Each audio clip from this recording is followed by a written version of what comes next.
mi papá iba rapidísimo en la carretera de noche y entonces mi mamá fue como, Fernando, por favor, párale, traemos a los niños, no sé cuánto. Y a la hora que le dice de que, ¿sabes qué? Me bajo. Me alcanza a bajar a mí, pero a ti no. Pueden ser episodios maníacos que duran hasta meses. O sea, mi papá duraba en un episodio maníaco, podía ser a veces 8 o 9 meses. En que Sergio era la persona en manías y Fernando era como el papá que realmente pues conocíamos. Yo creo que también mi papá le agarraba muchísimo odio, como un amor-odio interesante con Sergio, porque Sergio lo mantenía vivo. Pero yo creo que también le tenía un poquito de odio porque yo creo que Sergio fue el que no lo dejó de crecer en el ámbito de la música. Impresionante porque de verlo literal que se iba a morir y de hablarlo Ricardo y yo y de decir de que oye, creo que es momento de despedirnos, o sea, no dura ni una hora más, ya era un cadáver. De repente quitarle los medicamentos psiquiátricos o algo pasaba en él, que entraba Sergio y de repente los doctores de que pues ya no tiene cáncer. La Podhouse, estudio creativo. Bienvenidos a este espacio, bienvenidos a este nuevo proyecto, a De Mente a Mente. Es un proyecto que me tiene muy emocionada, muy ilusionada, que lleva cocinándose en mi mente unos cuantos meses. Este es un espacio inspirado en mi historia personal. La salud mental es algo que ha caminado conmigo desde que estoy chiquita. He visto cosas fuertes, he estado en este vórtice de lugares psiquiátricos, de todo tipo de lugares, de hospitales, porque mi papá tenía un diagnóstico de trastorno bipolar. Así que, pues no sé, recorrí este camino muy acompañada de mi familia, pero a la vez muy sola. ¿Por qué? Porque de repente tus amistades, y obviamente hablando de que lo empecé a vivir muy chica, pues no es un tema del que hables con nadie, ¿no? Entonces, pues nada, estoy contenta, estoy feliz. Espero de verdad con todo mi corazón que este espacio ayude a muchas personas, que podamos tener a muchos invitados que nos compartan. Es un espacio creado para personas que como yo vivimos desde segundo plano, pero muy de cerca, la enfermedad mental, el trastorno con algún familiar. Es un espacio también creado para aquellas personas que tengan este tipo de trastornos, este tipo de padecimientos, que quieran venir a contarnos cómo es su día a día para poder entender un poco más. Y sobre todo es un espacio creado para tener expertos que nos puedan ayudar a entender todos estos temas de los que casi no se habla. Y hoy estoy muy emocionada porque aparte de ser el primer episodio, tengo de invitado a alguien que es parte de mi historia, que lo vivió como nadie conmigo, pero con otra perspectiva. Entonces hoy quiero hablar un poquito más de esto. Siempre hemos platicado mucho de estos temas, pero como que nunca así una plática profunda que se enraice en el trastorno de la bipolaridad y cómo vivimos esto con mi papá, porque hoy les quiero presentar a mi hermano Ricardo Ibarra. Y pues nada, bienvenido. No, muchas gracias. Gracias por acompañarme, gracias por estar aquí, gracias por acceder a hacer este primer episodio conmigo. Yo sé que, pues, si alguien puede platicar de lo que vivimos con Sergio Fernando Ibarra, pues eres tú. Así que, bienvenido. No, pues muchas gracias. La verdad es que me siento halagado, privilegiado de estar aquí en este nuevo proyecto que tienes y pues yo encantado también de platicar, ¿no? Y más contigo a profundidad de qué fue nuestra vida en estos años que lo vivimos tan de cerca y tan lejos. Entonces creo que es un buen espacio y pues sí, ojalá que la gente se empiece a abrir porque pues no es cualquier cosa. Uh-huh. Y pues bueno, quisiera empezarte a preguntar ¿cómo fue o cuál es tu primer recuerdo como con este diagnóstico? O sea, porque sé que está la historia de que tenemos un papá en nuestra infancia, pero ¿cuál es como tu primer realidad de chiquito? Porque lo empezamos a ver muy chicos.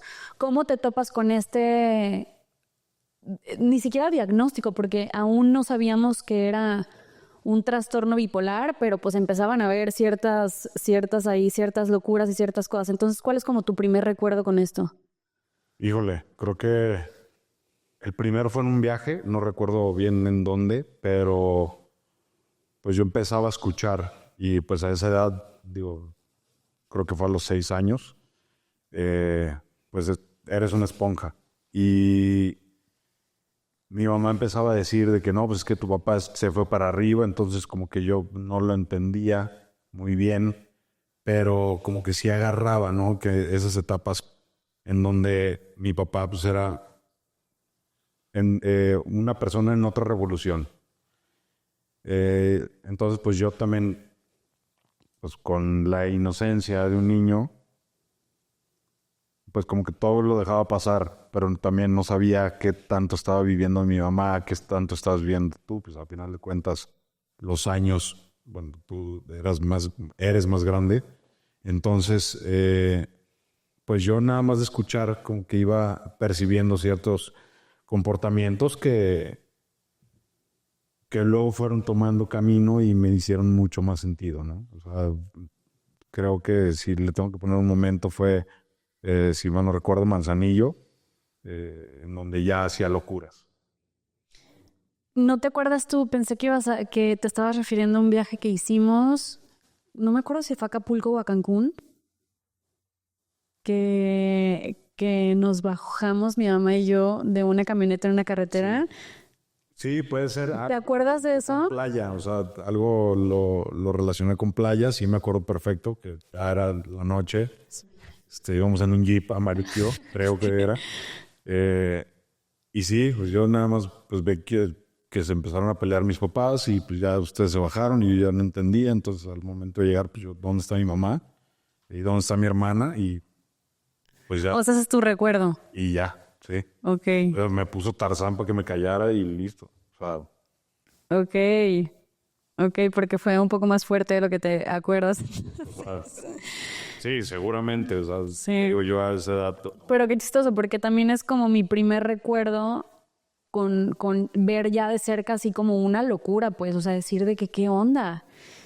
Y yo también chiquita, digo, soy 3 años más grande que tú, pero obviamente en esas edades sí, igual y tienes un poco de más perspectiva, pero me acuerdo perfecto que mi papá iba rapidísimo en la carretera de noche y entonces mi mamá fue como, Fernando, por favor, párale, traemos a los niños, no sé cuánto. Y a la hora que le dice de que, ¿sabes qué? Me bajo. Me alcanza a bajar a mí, pero a ti no. Ok. Entonces, o sea, en mí ese recuerdo como de que te intenta jalar a ti y mi papá te agarra, te jala y te lleva con él. Entonces fue como, para mí fue como súper angustiante porque lejos de pensar en todo era como no entender y decir, ¿qué le va a pasar a mi hermanito? O sea, que ese susto, esa así, ver a mi mamá caminando en la carretera solas en no sé dónde. Pero sí, es también como mi primer contacto decir de que no, mi papá no está bien. Sí, no es normal. No. Ok. Digo, yo te digo, a esa edad como que no hilaba. Pero sí recuerdo bien como ciertos flashazos que pasaron esa noche, pero sí como que te digo, eran ciertas épocas también en donde se disparaba. Sí, claro. Entonces, híjole, yo creo que eran los viajes, ¿no? O sea, así lo relaciono. Ok. Algún tema de viajes que cuando fuera siempre se volvía loco. Yo creo que también es importante que comentemos que, no sé, realmente se me olvidó decir esto al principio, pero no soy psicóloga, no soy experta, no soy doctora, simplemente se está hablando aquí desde una realidad que se vive y desde la cercanía que se tiene con esto. Obviamente habrá investigaciones previas en cuando tengamos otros temas en los que para poder hablar como de algo más real. Pero sí quiero comentar que creo que la mayoría de la gente cuando mencionas bipolaridad piensa que es como un cambio repentino de humor. Y en este caso supongo que hay tipos de bipolaridad, sí sé que hay creo que 2 o 3, pero no, está muy alejado de esa realidad que todos piensan o perciben porque pueden ser episodios maníacos que duran hasta meses. O sea, mi papá duraba en un episodio maníaco, podía ser a veces... Pues 8 o 9 meses. Ajá, o sea, algo muy, muy, muy largo y luego vienen las depresiones que también son sumamente profundas por el tiempo de intensidad que tuvo la manía. Entonces sí se me hace como importante ir explicando un poquito, ¿no? La diferencia que hay como entre lo que se percibe y las realidades que vive uno como familia, porque pues los episodios son muy largos, entonces son tiempos pues feos y largos de preocupación, de todo. Tú, por ejemplo, si pudieras explicar desde tus palabras, que tampoco eres experto, pero ¿cómo le explicarías a alguien lo que es la bipolaridad? Híjole, digo, fuera de términos médicos, que seguramente ya después se podrá entrar en tema, pero literal es que ahorita nuestra mente trabaja en una revolución, estando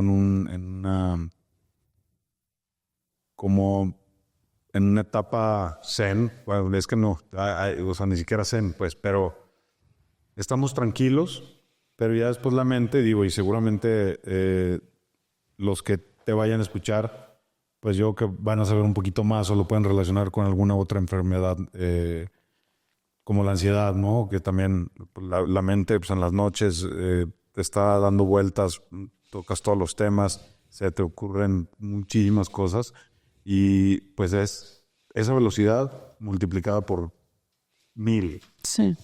Entonces, quieres hacer todo en un mismo segundo, tienes poder de todo, no sé, o sea, como que te quita el miedo a hacer las cosas. No sé cómo explicarlo. No, está bien.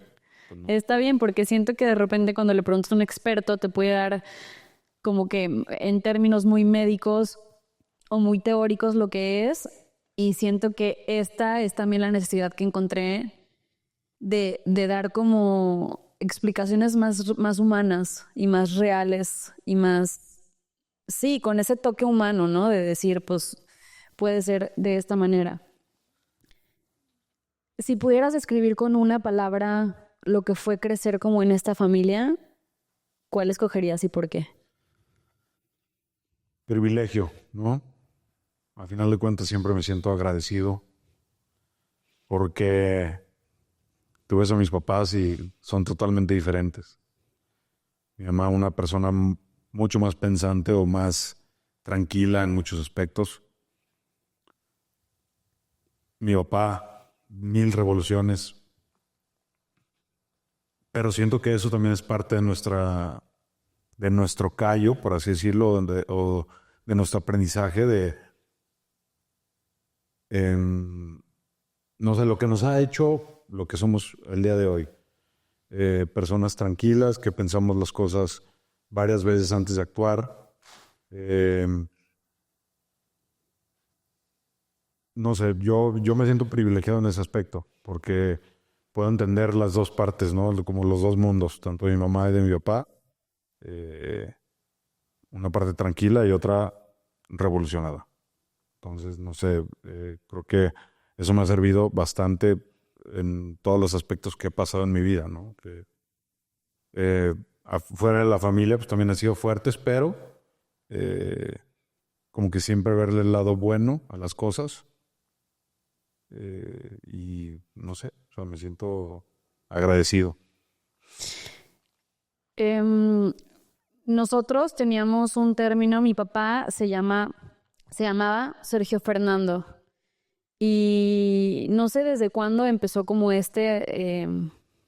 nombrarlo, en que Sergio era la persona en manías y Fernando era como el papá que realmente pues conocíamos y como el papá, pues no tranquilo porque nunca fue tranquilo realmente, pero el papá normal, ¿no? Sí, yo creo que, o sea, viene relacionado a los hospitales, ¿no? Porque siempre en los hospitales veían el primer nombre ya, Sergio, y todos los doctores, enfermeras, todo tipo de personas le decían Sergio. Y nosotros Entonces, pues nosotros también, bueno, yo siento que yo así lo adopté, porque era su etapa que no queríamos tanto. Sí, claro. Que no queríamos que estara su mente. Y pues no sé, como que así empezamos a relacionarlo. Y si pudieras platicar, por ejemplo, una etapa de tu vida o de tu infancia con Fernando y luego una etapa de tu vida con Sergio, ¿cómo sería como el balance entre? O cuéntame, por ejemplo, una anécdota que tengas con Fernando y una anécdota que te haya marcado con Sergio. Híjole, con Fernando, pues yo creo que, digo, muy chico, que seguíamos en Educare, pues que me iba al rancho con él. Y a veces llegaba y me decía de que, no sé, empaca pantalón y tenis para el rancho. Entonces, pues yo ya sabía que íbamos a ir a montar. Entonces, pues esas pláticas estuvieron muy padres con mi papá. Lo tengo súper marcado. Porque él estaba en el lugar que quería estar. Y en el que hoy en día está. Uh-huh. Pero yo lo veía y estaba fascinado, ¿no? Porque todo el trabajo que le había empeñado al rancho, siempre fue una persona de campo. De campo y de escenarios. Y de escenarios, correcto. Pero sí, o sea, él subía los caballos, bien lo sabemos. Entonces esa etapa de Fernando a mí me encantaba, ¿no? Que era cuando duró 7 años sobrio. Y de Sergio, híjole, pues las últimas etapas que estuvieron muy divertidas, pero nos sacaban canas verdes.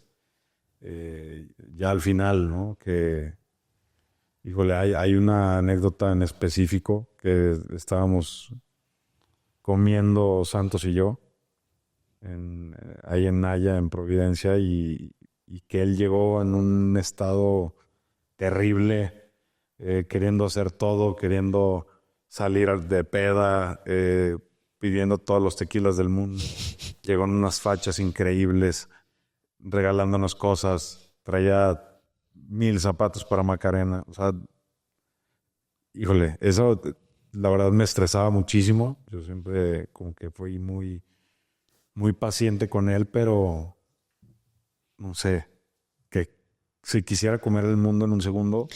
Sí, porque cabe recalcar también que, y para contarles a las personas que nos estén viendo o escuchando, que mi papá era una persona sumamente pulcra. O sea, en Fernando era la persona que más rico olía en la vida, peinado, bien vestido, guapísimo. Y de repente en Sergio podía salir de una manera que tú decías, no, ¿qué es eso? No es cierto. O sea, de que sí, yo también llegué a sentir como mucha pena ajena, o sea, decir, no, ¿qué está pasando? Sí, no. El trato hacia la gente, porque también era una súper buena persona que trataba a todo el mundo. Creo que eso nos enseñó muchísimo y que lo que veo en ti, en mí, es que tratamos a la gente, sean las personas que sean, de una manera como muy respetuosa siempre y muy igualitaria a quien sea. Y de repente también Sergio trataba a las personas horrible, ¿no? Y era súper déspota y súper... Entonces sí existe, o sea, yo me acuerdo que sí era de platicar, ¿no? Sobre todo, por ejemplo, cuando empecé a salir con Daniel, con mi esposo, fue de que, a ver, yo tengo 2 papás. O sea, literalmente, puede estar Fernando o puede estar Sergio, y no entendía de qué cómo. Y ya que lo vivió era de que no, o sea, es que se le transformaba hasta la cara. Sí. Entonces... No, y se hinchaba. Y sí, la vista, los ojos se le cambiaban completamente.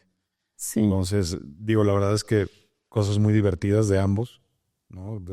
A final de cuentas nos dejan unas experiencias buenas, muchas malas, pero siempre lo veíamos con un lado divertido, en parte, ¿no? Porque pues era una persona quitada de la pena.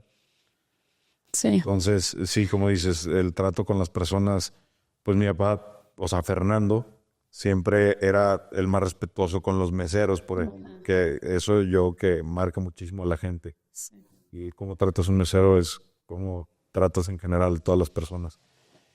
Y Sergio, no, bueno, no se sentía el dueño de todos los restaurantes de Guadalajara, nada más porque...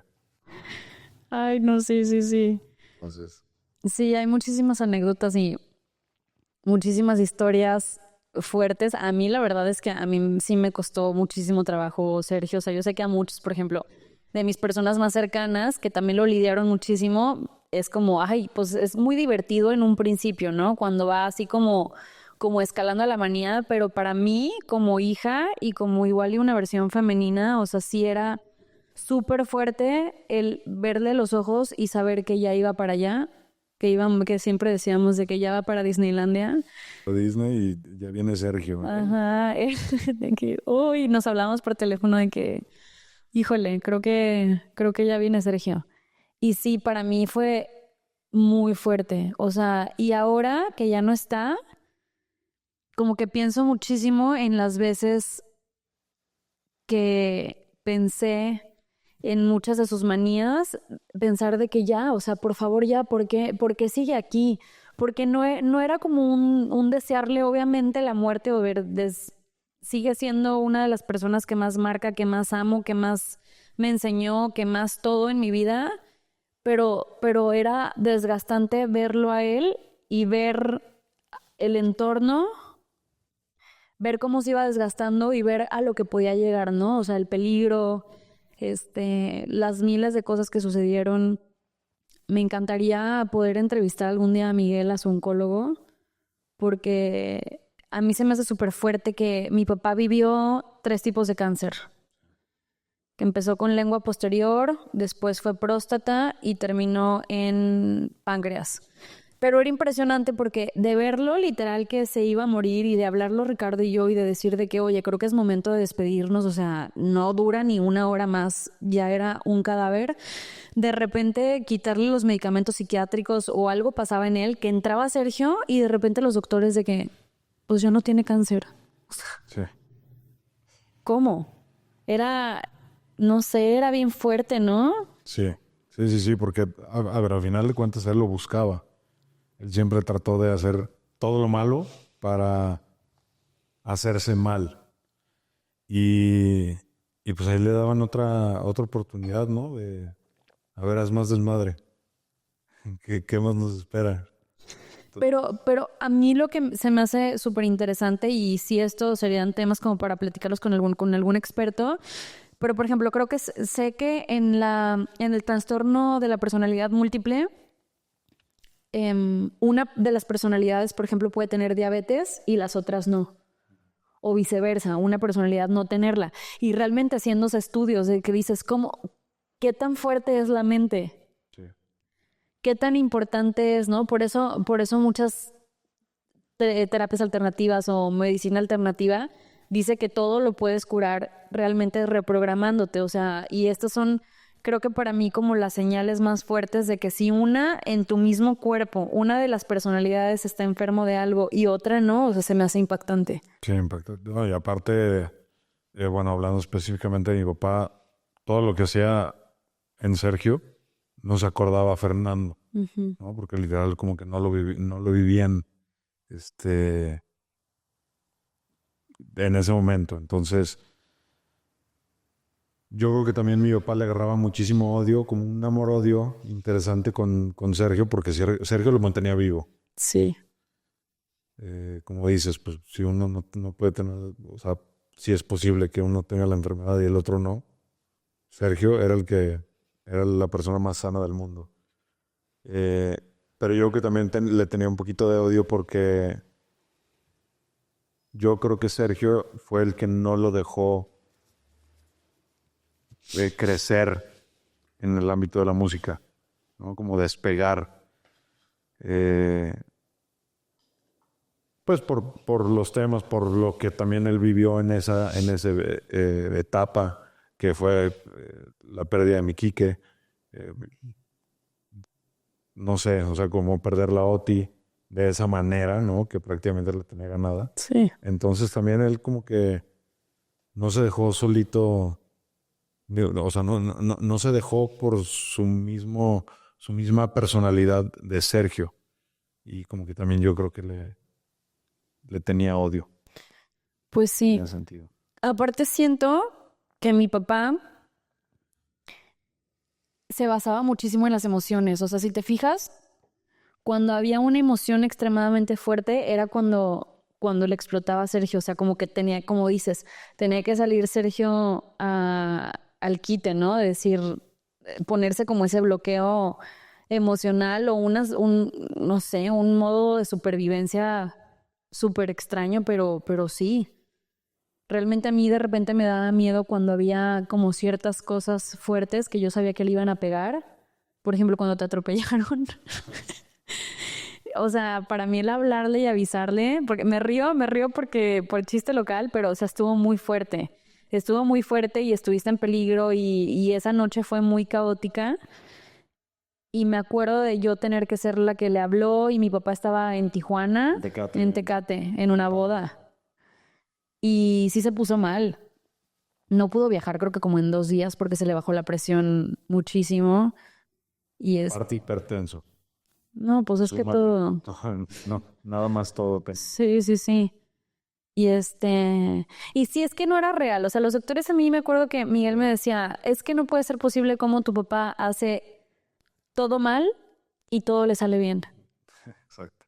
O sea, no es posible alguien que literalmente, deja tú, no se cuida. ¿Cómo sería o sea, cómo sería la diferencia de no se cuida? Pues se metía toda la porquería vida y por haber. O sea, nunca comió sano, jamás en la vida. Mi papá vivió una sobredosis. Tuvo ¿cuántos stents en el corazón? 13. 13 stents en el corazón, múltiples cirugías, múltiples choques.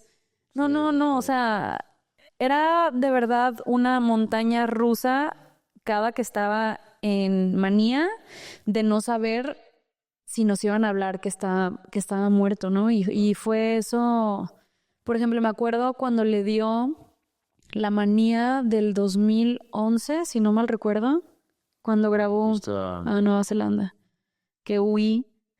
Claro. Pero esa, para mí, esa fue yo creo que la que más ha marcado mi vida. Tú huiste de México. Sí, oíste de México. No, bueno, sí, yo me regresé de México. Aparte, pues un evento tan importante, ¿no? Era como el regreso a los escenarios. Sí, ni siquiera hemos dicho, para los que no conozcan nada de nuestra historia, mi papá era cantante, un excelente cantante con una voz privilegiada. Me atrevo a decir que de las mejores voces que ha tenido este país. Y en algún momento grabó un disco con Armando Manzanero y nos fuimos a México a la presentación del disco, a un evento muy importante. Y, híjole, Sí, lo peor de todo es que todo estaba perfecto, ¿no? El escenario, era ¿qué es la Casa de los Azulejos se llama? Pues con Armando Manzanero, su sueño, había estado increíble la grabación. Cantó espectacular, de los mejores conciertos que ha dado. Y cómo tirar a la basura como ese momento tan mágico, nada más él podía hacerlo. O sea, él tenía la magia también de echar a perder un momento tan hermoso y así, de la nada. pero esto es lo fuerte, ¿no? Que realmente, pues no estaba en su control. Sí, O sea, porque muchísimas personas lo pueden ver así como, y como la verdad es que casi toda su familia era como ya echa a perder, ya volvió a hacer, ya no sé cuánto, y tratar de explicar el que es que no está en su control. O sea, por más que yo también odiaba, sí llegué a entender, pues que no estaba en él. O sea, que es un trastorno mental y que por más medicamentos y que por más psiquiatras y que por más todo, nunca le dieron al punto como para regularlo y para que no tuviera estos episodios. O sea, mi papá se murió teniendo episodios fuertísimos. fuertísimo. Sí, y yo creo que también uno de sus declives fue cuando muere su psiquiatra, Sí, Suazo. soso.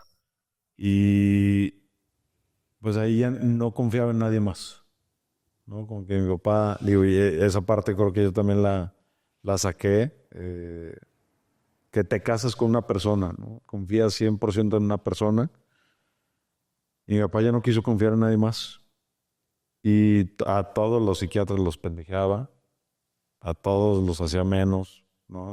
También en su etapa de prepotente y de ahí ya nadie supo controlarlo. No. Entonces él vivió fuera de control, pues digo que fue en el 2005, 2006, por ahí. Entonces vivió pues muchos años así sin ningún tipo de freno. Pues nomás casi 20. Sí. Y también es importante que mencione que lo fuerte de esta historia es que pues el sistema de salud es súper escaso y súper ineficiente, porque en México sigue siendo algo de lo que casi no se habla, de lo que casi no se trata. Hay poquititos centros, por lo menos aquí en Guadalajara, centros psiquiátricos que realmente están bien, porque mi papá llegó a estar hasta en San Juan de Dios, que es de gobierno. Sí. Creo que hay unos pocos más privados que son excesivamente caros, o sea que es inalcanzable a veces tenerlos metidos tanto tiempo, porque los episodios de mi papá, vuelvo a repetir, que eran episodios enormes, entonces mantener a una persona en una clínica de ese nivel, híjole, se vuelve insostenible, porque obviamente no cubre el seguro. Sí, no. Entonces es un tema, y yo creo, digo, ese ya es otro tema para otro episodio, estaría interesante, las aseguradoras, el decir, pues son enfermedades, o sea, es como un cáncer, es algo que no estás escogiendo, es algo que pues no tienes control, ¿no? Y todo lo que pasa, y entonces el seguro no te cubre, entonces se vuelve insostenible para muchas familias. Hay yo creo que muy pocas con el privilegio de poder pagar esas cuotas. Entonces también pues es parte de este podcast, ¿no? De decir cómo se puede mejorar un poquito a nivel país esto. No sé si en otras ciudades exista más eficacia o un mejor, pues sí, nivel en el sistema de salud, pero aquí está cañón, ¿no? No, y también, pues obviamente que como no tienen conocimiento al 100% de lo que es la enfermedad, digo, yo tampoco no soy un experto, pero pues los tratan como locos y o sea, los drogan muchísimo. Te dicen, Juan de Dios, yo que ha sido de los peores momentos que he visto en mi papá. Yo también. Y es increíble, ¿no? Porque lo tratan como alguna otra enfermedad que probablemente así se debería de tratar, ¿no? No sé qué enfermedad poner sobre la mesa, pero la bipolaridad no es así. Y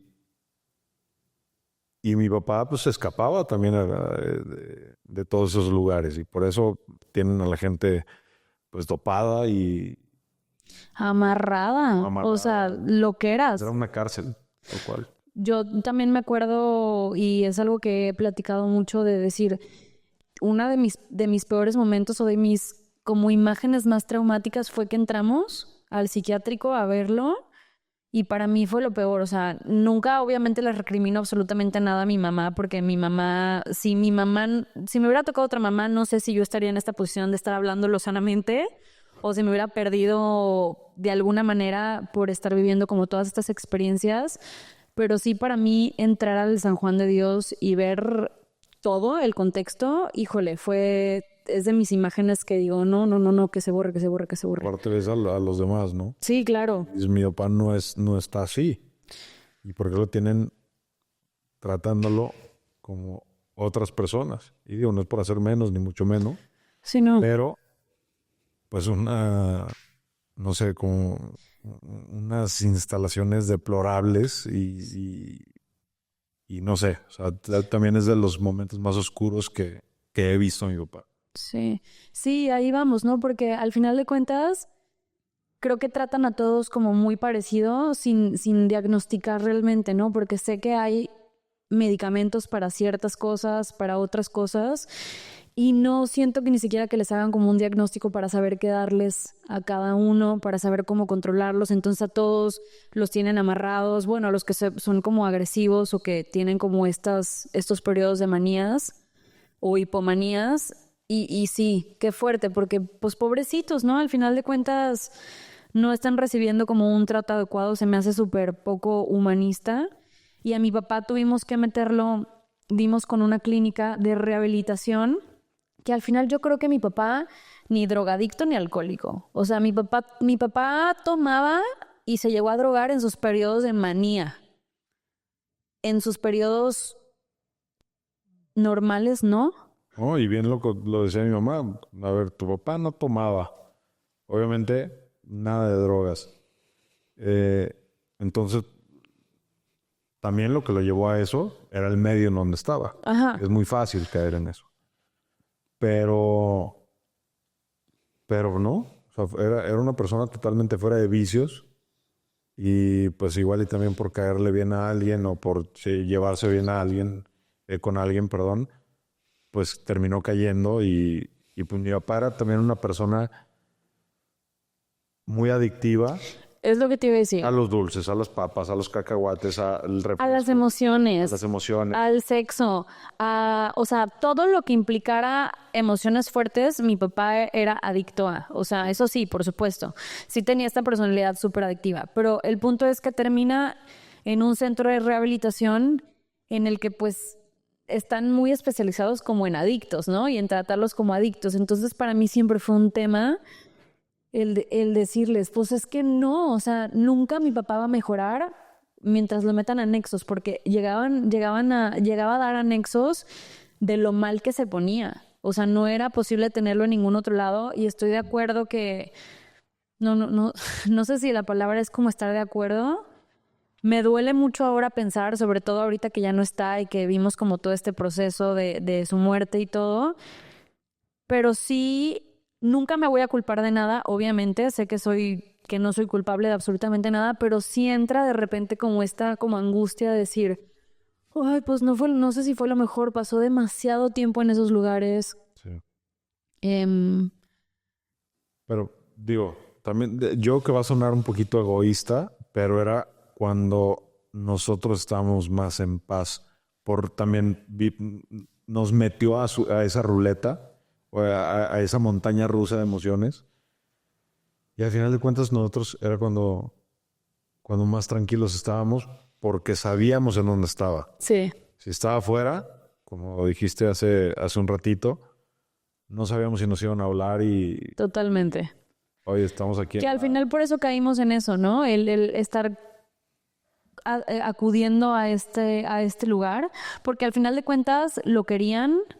Había muchas personas que lo querían mucho y yo sé que lo cuidaron, que los tratos igual y no fueron los adecuados, pero que ellos tampoco tenían las herramientas y que tampoco sabían cómo hacerle, ¿no? Y al final de cuentas lo aceptaban y lo chiquearon a su manera y pues bueno, así fue y así tenía que ser. Pero es como mi mismo punto, el decir, pues basta, ¿no? O sea, que sí el sistema de salud mejore para que existan mejores lugares donde la gente pueda estar. O sea, qué triste. Mi papá dejó de tener casa. ¿Desde hace cuánto tiempo? Desde el 2011. Sí, literal, que entró, mis papás se divorciaron y ya no hubo como un regreso a un Fernando que pudiera mantenerse cuerdo o estable para poder tener un lugar. Porque con el paso de los años también eran muchísimo más seguidas las etapas de la manía. Sí. Y más largas. Y más largas. Pero bueno, también no tenemos que tirar a la basura el hecho de que mi papá siempre fue un manipulador. No. O sea, el experto. Entonces digo, yo al final de cuentas, como yo sí viví algunas veces que lo acompañaba a la clínica, que hacía sus servicios, ¿no? Como le llaman.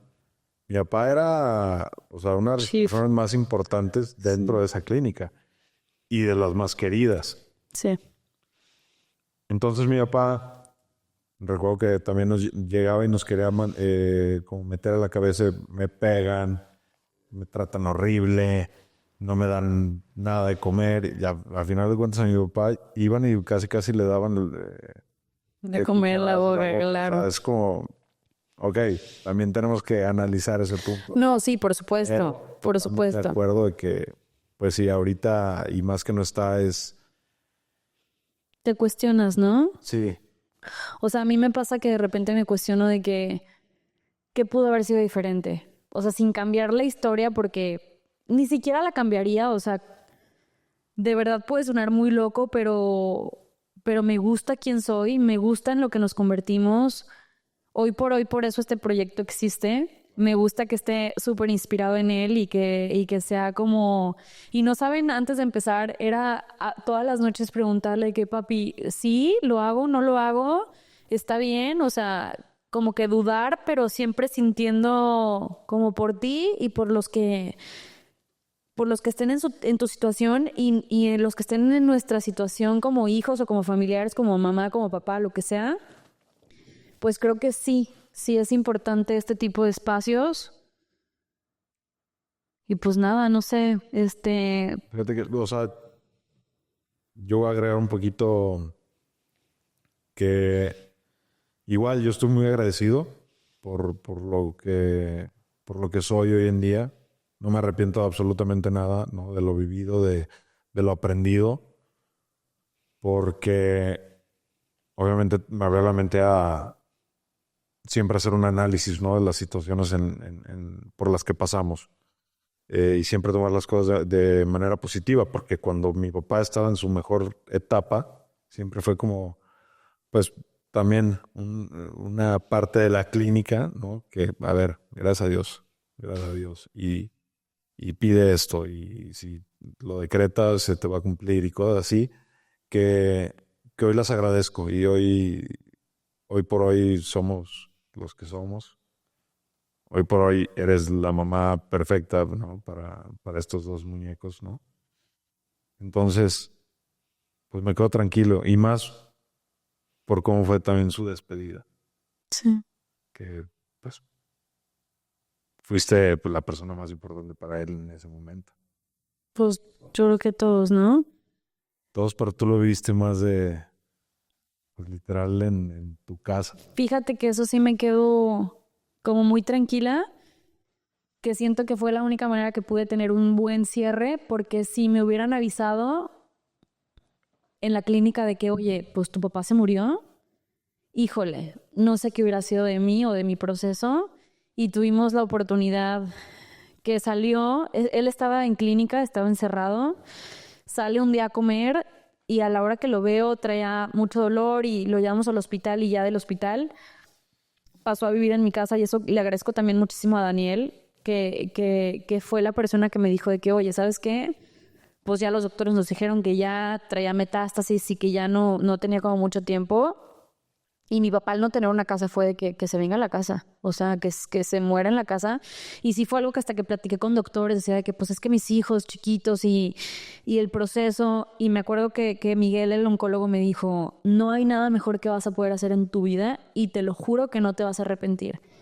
Y literal, o sea, es algo que agradezco día a día, el poderle haber dado una muerte en paz y tranquila, sin ya tantos medicamentos, en paz, en tranquilidad, en una casa en donde estuvo cuidado al 100% y que su despedida fue hermosa, Hermoso. con todas las personas que más lo amábamos, estábamos ahí con él. Y pues nada, como que también yo me quedo con eso, pero sí hubiera sido diferente si hubiera sido en una clínica. Sí, 100%. No, no, y ni pensarlo, porque, como dices, fue muy bonito todo. Creo que todo le salió a la perfección, porque todo le salía Es que todo le salía bien. a mi papá. Y, y fue bien bonito. Muchas personas siempre que preguntan, ¿no? De que, oye, y pues todo bien, ¿cómo estás tú? Pues la verdad es que estoy muy bien, estoy muy tranquilo. Digo, lo extraño, ¿no? Todos los días. Pero gracias a cómo se desenvolvió todo,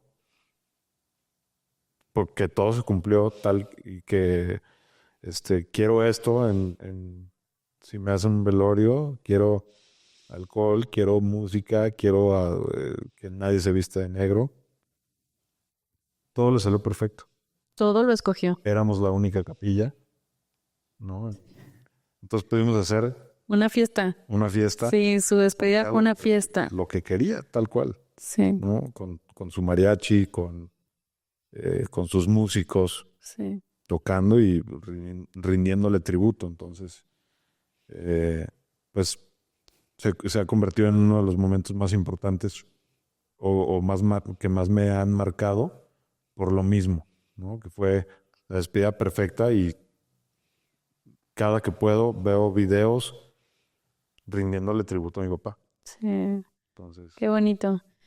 Si pudieras decirle una última cosa, o sea, si lo pudieras ver enfrente y le pudieras decir una última cosa, ¿qué sería? Creo que no me quedé con nada.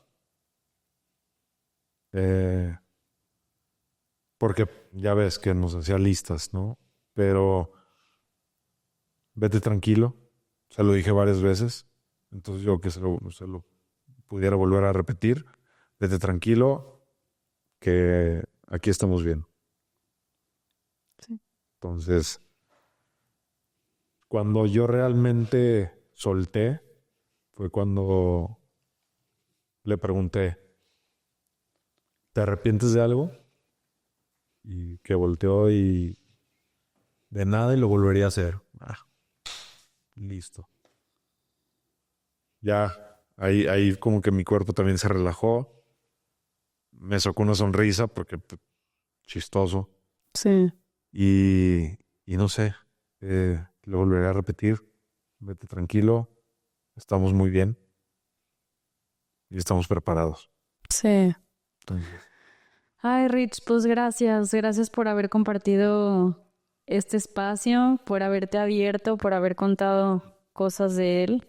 Se me hace muy mágico tener esas conversaciones sobre él, es una manera de tenerlo presente, de rendirle homenaje y de siempre, pues, agradecerle, ¿no? Yo le diría que gracias por cada una de las experiencias que aunque fueron fuertes y aunque en su momento causaron como mucho caos, sobre todo en mi cabeza y en mi ser. Lo sentía siempre muy conectado a mí. Gracias por lo que me enseñó, gracias por hacerme quien soy hoy por hoy. Soy una mujer muy resiliente y muy fuerte y muy valiente y creo que se lo debo en mucho porcentaje a él. Y pues nada, muchísimas gracias a todos si llegaron hasta el final de este episodio. Si hay alguien por ahí atrás de las pantallas que se siente desesperado, ya sea por ver algún familiar con algunos de estos como altibajos y no entienden, pues no están solos, acudan a algún experto o busquemos juntos la manera, pues, de poder ayudar. Si alguien quiere compartir alguna historia, de verdad encantada de recibirlos. Para esto es este espacio, para poder abrirnos. Y pues nada, ¿tienes algo más que agregar? no, agradecer este momento, este privilegio, desearte el mejor de los éxitos, ¿no? Tanto a ti como a Daniel. Lo están haciendo increíble, ¿no? Y pues estoy muy feliz por ustedes que están cumpliendo estos objetivos y bueno, el mejor de los éxitos, como siempre. Gracias. Te amo. Gracias a la Podhouse por hacer todo esto posible. Y gracias a ti, te amo con todo mi corazón y pues siempre juntos. Gracias a todos ustedes, síganos en las redes sociales. No se olviden de compartir este episodio si les gustó o si piensan que alguien puede ayudar. Y nada, nos vemos en el próximo episodio. La Podhouse, estudio creativo.